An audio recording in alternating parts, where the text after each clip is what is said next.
Juillet est un mois de chaleur et de fête. Un grand feu d'artifice est ordinairement tiré au soir du 14 juillet dans de nombreuses villes françaises, et toute la population est invitée à se réunir autour de fanfares musicales et d'un défilé militaire qui fait la fierté de la nation, suivi d'un bal populaire, au soir, qui attire petits et grands jusqu'à ce que la musique s'éteigne et que chacun retrouve le chemin de sa maison. Cette année, il n'y aura pas de fête. La plupart des agglomérations ont annulé leurs feux d'artifice à cause des règles imposées par la crise pseudo-sanitaire. Les bals et les concerts sont donc annulés et le défilé n'aura pas lieu. Mais à Paris, un défilé est organisé en petit comité sur la place de la Concorde. Un défilé réinventé qui prend l'apparence d'une cérémonie privée. Il ne s'agit plus de célébrer la fête nationale. Il s'agit d'honorer le personnel soignant et les civils qui ont parfaitement suivi les mesures politiques en vigueur sans aucune remise en cause du système et qui continuent d'œuvrer pour un État de plus en plus autoritaire, malgré des contradictions répétées et insensées, aussi bien d'un point de vue médical que sociologique ou humain. Parce que les témoignages et les données qui sont fournis par les informations nationales dans les journaux, la télévision ou la radio sont erronés. Les journalistes sont payés pour donner ces chiffres, qui ne correspondent pas aux réelles archives médicales. Il existe pourtant des remèdes simples et efficaces à base de plantes, mais ces remèdes sont volontairement interdits de la commercialisation. Et rien n'est fait pour indiquer comment renforcer son système immunitaire, qui est lui capable de guérir de tout. Au lieu de cela, les médecins sont menacés d'exclusion du registre professionnel de la santé s'ils contestent l'autorité pharmaceutique ou les vaccins, et ils doivent désormais passer outre leur serment d'Hippocrate afin de respecter l'ordre naissant. Les masques sont encore une fois strictement inutiles puisque le nanovirus fait la taille de quelques nanomètres seulement et il est donc plus petit que toutes les mailles des tissus utilisés, qu'ils soient aseptisés ou non. Ce n'est pas un bout de tissu ou un bout de plexiglas qui nous permet de rester en bonne santé. C'est notre immunité physique et spirituelle. La procédure sanitaire est donc une procédure politique et la cérémonie du 14 juillet, cette année, est une cérémonie d'ouverture d'un pays totalitariste. Le peuple exclu des décisions peut toutefois observer la cérémonie à la télévision en consentant à l'exploitation des soldats et du personnel médical qui sont tirés par des fils comme les pantins parfaits du nouvel ordre et qui vont encore servir pour instaurer la suite des événements.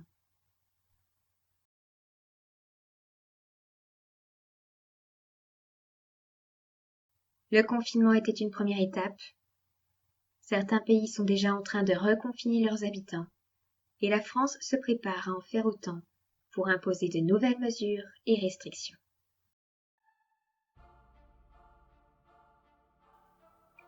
Alors au soir du 14 juillet, un feu d'artifice unique est organisé depuis le site de la Tour Eiffel.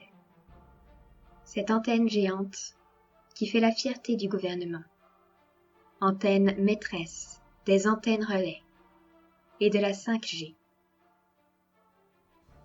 Le spectacle pyrotechnique, qui s'approvisionne principalement en Chine, est visible à distance ou bien sur les écrans, en hommage bien sûr à tous les héros du quotidien qui ont œuvré pendant la durée de l'épidémie, selon la préfecture de police.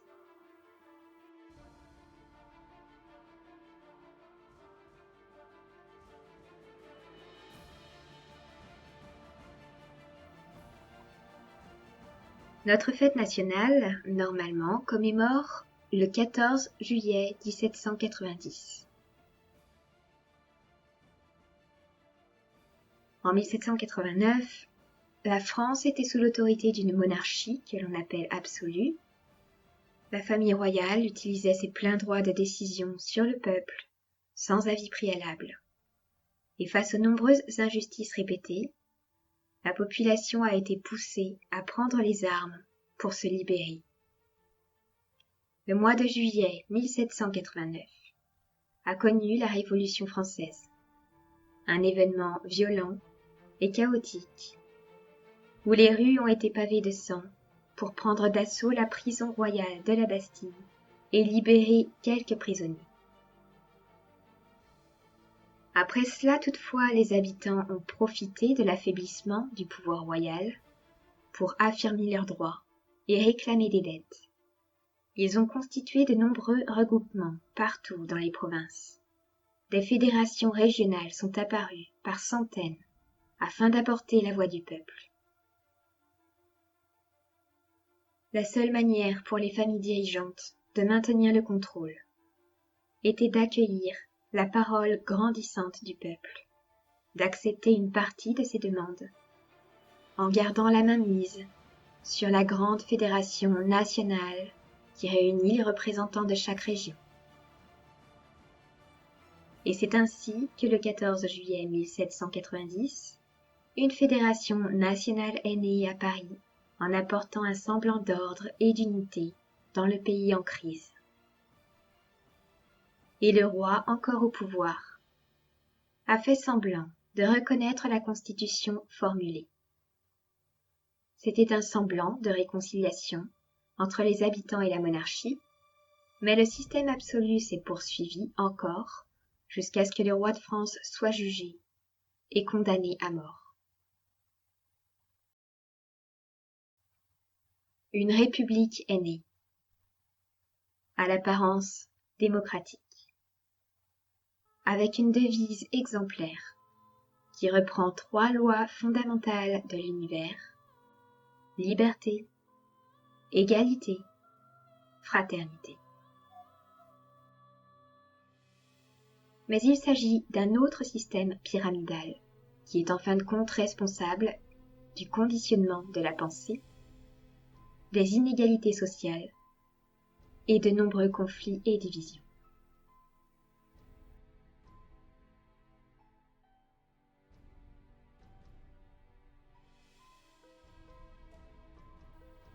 La République berce le peuple dans l'illusion de vivre en démocratie, alors qu'il est encore dirigé par les mêmes familles d'élite et manipulé dans ses choix.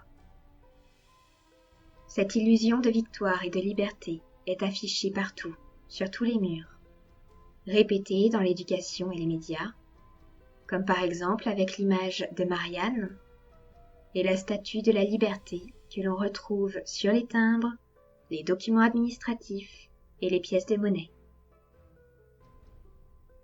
Une statue de la liberté a d'abord été érigée en 1883 à Paris, sur la place de la République, et l'icône a été offerte aux USA.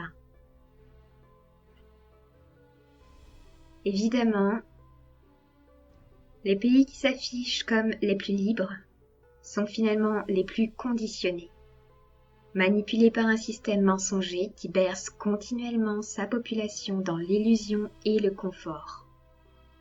Nous sommes conditionnés à croire que nous sommes libres, évolués, alors que nous sommes amenés à nous déconnecter de plus en plus du cœur, perdre notre humanité, notre force spirituelle, et accepter d'être dirigés par des gouvernements antipathiques et sociopathes, responsables de nombreux crimes contre l'humanité.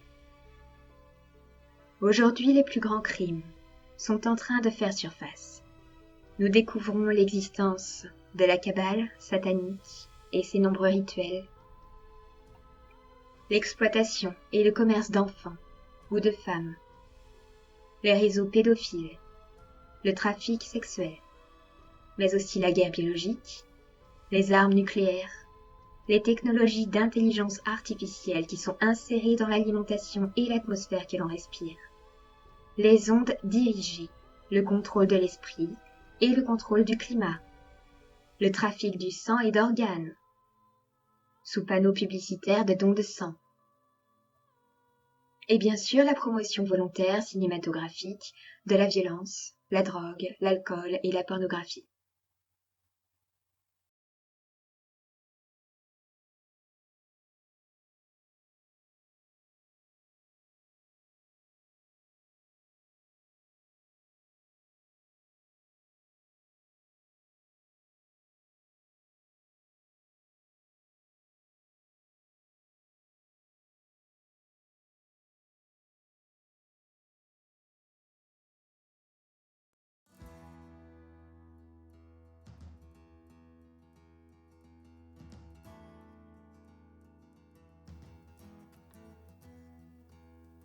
Alors en étudiant l'histoire de France, nous pouvons maintenant comparer ce qu'il s'est passé lors de la Grande Révolution française avec ce qui est en train de se produire maintenant à l'échelle planétaire. Le schéma du 14 juillet se reproduit à l'échelle mondiale. Et tout comme la Révolution a entraîné un changement de système, de l'absolutisme à une fausse démocratie, nous vivons une révolution mondiale qui va voir apparaître un ordre mondial faussement démocratique, dirigé par une élite mensongère, elle-même exploitée par des êtres extradimensionnels déchus. Face à tous les problèmes que rencontre l'humanité, avec la divulgation, la crise économique, la fausse pandémie, le crash boursier, tous les pays sont d'abord amenés à connaître des crises, des réactions incontrôlées, des manifestations ou des bouleversements, ce qui est similaire au jour de la Révolution. Les grands responsables du réseau Black Sun sont dénoncés. Les crimes les plus odieux et les plus inhumains sont dévoilés. Et des victimes sont libérées. À côté de cela, de plus en plus d'actions sont engagées aux quatre coins du monde et se développent. Des fédérations se forment, des associations, des regroupements, des organisations non gouvernementales. Ce qui est similaire à la multiplication des fédérations régionales qui se sont unies en profitant de l'affaiblissement du système de gouvernance. Vient donc le temps pour les députés ou des représentants de chaque pays de proposer d'autres modèles de salut, avec de nouvelles propositions de loi, une nouvelle déclaration de citoyenneté, et de constituer une fédération unique, mondiale, qui apporte la parole du peuple. Cela est similaire à l'instauration de la fraternité nationale qui a ensuite été reconnue par la gouvernance en place pour maintenir le contrôle et le pouvoir sur l'humanité. Pour finir, les grands rois de l'usurpation et du mensonge, le réseau de Bélial, proposent un nouveau paradigme mondial, un système planète-Terre centralisé, avec une monnaie unique, un salaire moyen distribué à tous, et le peuple est encore une fois noyé dans l'illusion de liberté, de sécurité et d'égalité, alors qu'il vote pour un nouveau système d'exploitation durable. Tout système qui repose sur l'argent, sur un commerce monétaire, est un système esclavagiste. C'est une forme de contrôle de l'esprit centralisé, dirigé par ceux qui distribuent les pièces, qui impriment les billets ou qui inscrivent des chiffres sur écran. Tout cela est préfabriqué, ce n'est pas naturel.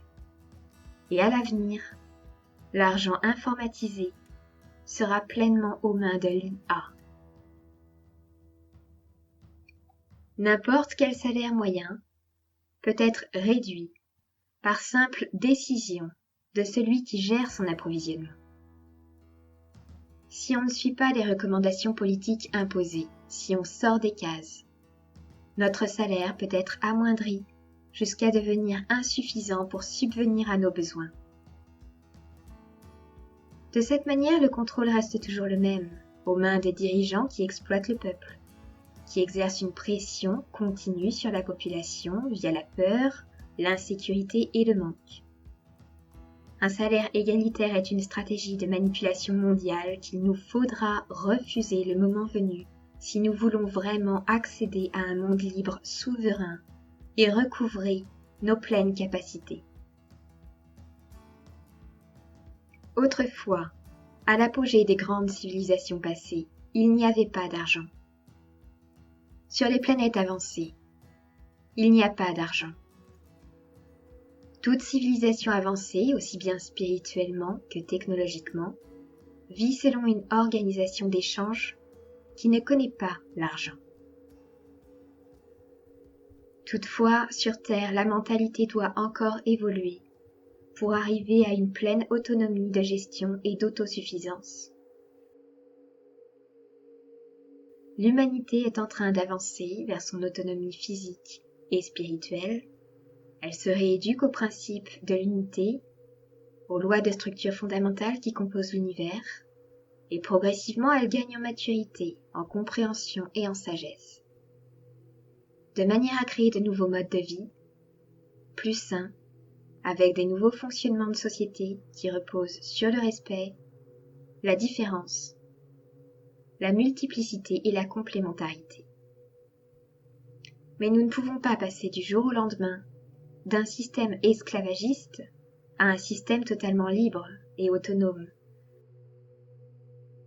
Donc il y a des étapes à passer, des bancs de conscience à traverser, et un système intermédiaire devra sûrement être établi le temps de la transition. Un système de troc qui repose donc sur la valeur de l'échange. Avant que les échanges deviennent des actes fluides et naturels qui sont faits sans attente particulière. Par exemple, il s'agit d'échanger un panier de légumes contre une animation, ou bien réparer un appareil en échange d'une coupe de cheveux. L'idéal aujourd'hui est donc de continuer à utiliser le système monétaire en place, tout en développant de plus en plus de systèmes d'échange autour de nous, créer une autonomie de collectivité, une autosuffisance permanente, et commencer à savourer le fait d'offrir sans attendre et de recevoir sans forcément donner.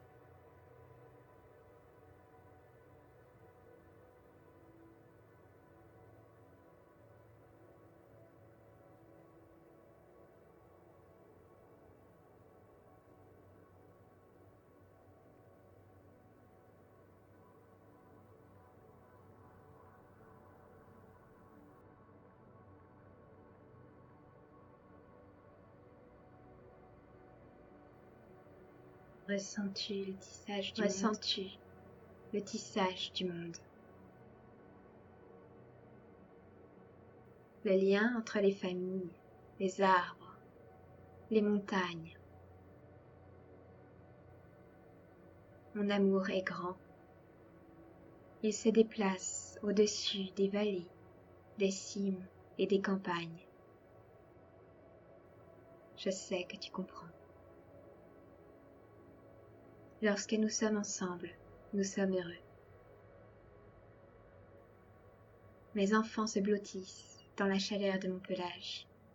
Ils ronronnent de plaisir et se chamaillent. Puis, lorsqu'ils sont grands, nous sommes encore ensemble. Chacun flaire, court, va là où il se doit. Et nous discutons, de près ou de loin. La distance importe peu. Nous sommes ensemble. Et nous le restons. Même à distance. Un loup solitaire n'est jamais seul. Il voyage, il se déplace, il écoute et il discute avec le monde qui l'entoure. Mais un loup en cage ne peut plus s'exprimer, il ne peut plus voyager dans les montagnes et nous perdons le fil de sa communication. Alors il devient triste. car nous ne sommes pas faits pour vivre séparés.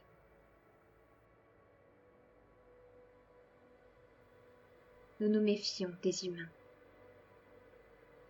eux qui n'ont pas beaucoup de fils tissés avec le monde. Certains sont en bon chemin, certains écoutent, certains nous parlent à distance. Très peu.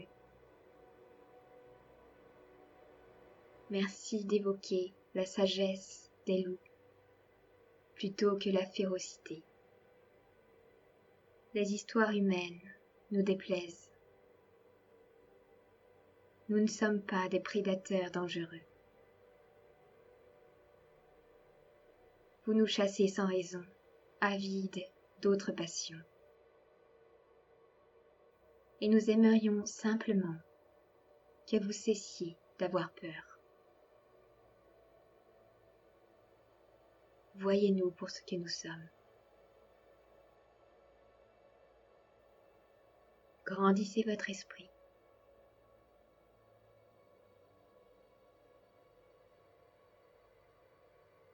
Et ouvrez votre cœur. Tissez les fils de communication avec le monde qui vous entoure.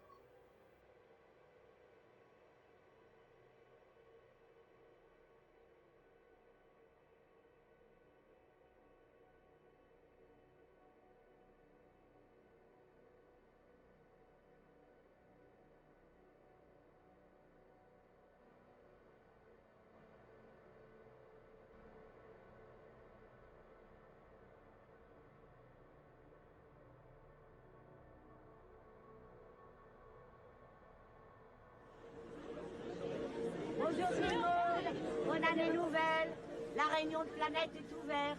Alors cette année, il faudrait quand même envoyer quelqu'un sur la Terre, ça fait 200 ans qu'on n'y a pas été. Qui va aller sur la Terre? Personne pour la Terre? Mais qu'est-ce qu'on fait? Ben, comme d'habitude, on n'y va pas. Ça fait 200 ans que ça dure quand même cette année, on devrait y envoyer quelqu'un. Pourquoi faire? Ben, rien de spécial, on observe, on se renseigne, on voit ce qu'on peut faire. On ne peut rien faire. Dis donc, tu pourrais pas nous dire où ils en étaient quand t'es rentré de la Terre? Ah oui, bien sûr, mais c'est vieux. On était deux, le père de Mila et moi. On avait atterri en France à Paris. Et c'était vraiment dur là-bas. Ah oui, la loi du plus fort, les femmes écrabouillées, pas de partage, des massacres. On sentait qu'ils allaient mettre des siècles à s'en sortir. Ils avaient même encore le système de la monnaie. C'est quoi de la monnaie? Par exemple, si tu veux quelque chose, tu peux pas l'avoir sans monnaie. Même à manger? Surtout. Oui, mais enfin, manger, c'est un besoin, ça, on meurt si on mange pas. Mais ça, ils s'en foutent, t'as pas de monnaie, t'as rien. Tu crois qu'ils en ont encore de la monnaie? Non, je pense pas quand même.